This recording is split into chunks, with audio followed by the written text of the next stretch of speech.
The readings for Friday, May 8th. A reading from the Acts of the Apostles.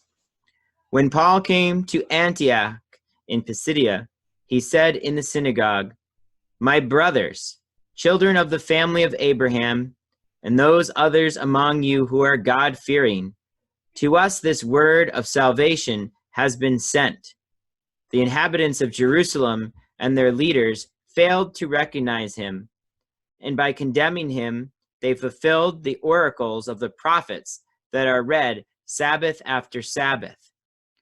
For even though they found no grounds for a death sentence, they asked Pilate to have him put to death. And when they had accomplished all that was written about him, they took him down from the tree and placed him in a tomb. But God raised him from the dead, and for many days he appeared to those who had come up with him from Galilee to Jerusalem. These are now his witnesses before the people.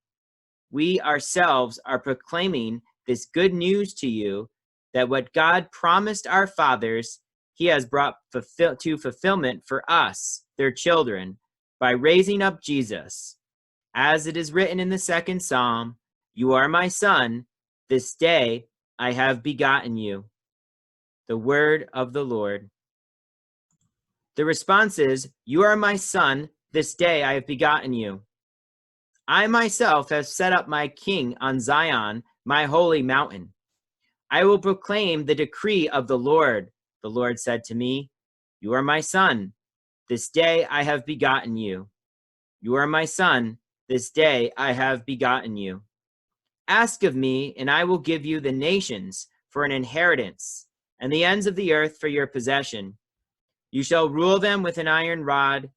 You shall shatter them like an earthen dish. You are my son, this day I have begotten you. And now, O kings, give heed. Take warning, you rulers of the earth.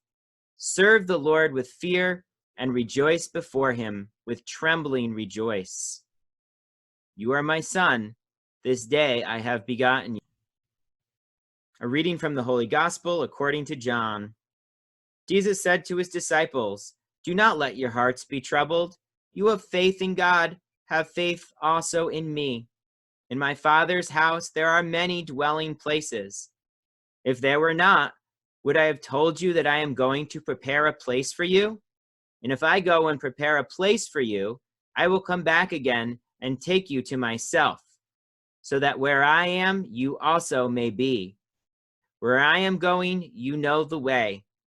Thomas said to him, "Master, we do not know where you are going. How can we know the way?" Jesus said to him, "I am the way and the truth and the life. No one comes to the Father except through me." The Gospel of the Lord. The Daily Meditation from WAU.org. I am the way and the truth and the life. John chapter 14, verse 6. In 1654, Blaise Pascal, the famous mathematician, physicist, and writer, had a conversion experience that brought him back to his Catholic faith with renewed zeal. When Pascal died 8 years later, his servant found that he had sewn a piece of parchment inside his coat that contained scribbled reminders of that conversion experience. Whenever Pascal changed coats, he would re-sew the parchment into the new garment. The note was quite long, but included this one particularly beautiful segment. We keep hold of him only by the ways taught in the gospel. Renunciation, total and sweet. Total submission to Jesus Christ and to my director. I will not forget thy word. Amen. It's interesting to think that this brilliant man went to such lengths to remind himself of his conversion and to stay focused on Jesus' love for him. When they hear that Jesus is leaving to prepare a place for them in heaven, the disciples are confused and worried that they won't be able to follow him there. But Jesus reassures them. They know the way to heaven. They just have to focus on following him. Have you ever felt that way?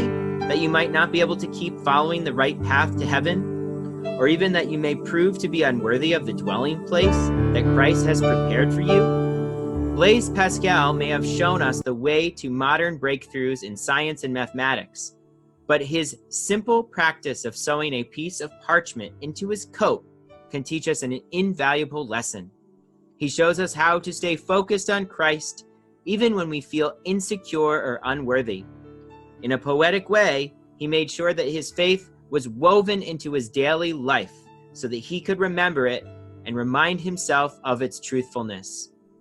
Perhaps we can imitate Pascal and find some way to remind ourselves of Jesus' constant presence in our lives. Maybe a note in our own coat pocket, or a rosary by our bedside, or a sacred image at our workplace can help. Jesus is the way, and he is so worth following. Lord, help me sow your love into my heart so that I can walk in faith and confidence.